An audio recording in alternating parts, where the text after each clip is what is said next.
این قافله عمر عجب میگذرد، درد قدح باده که شب میگذرد.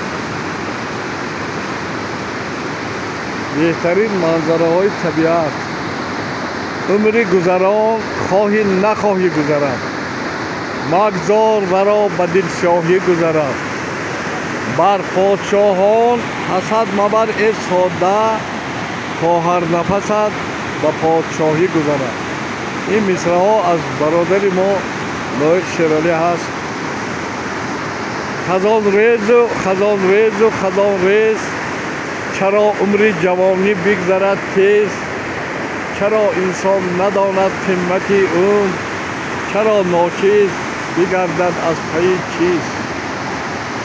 ای بیخبران خبر ندارید شما، لوج آمده و لوج روانید کجا؟ این مال و ملک و زر به کی میماند؟ آخر بروید نزد خدا با یک دعا. دوستان عزیز، از پی ثروت و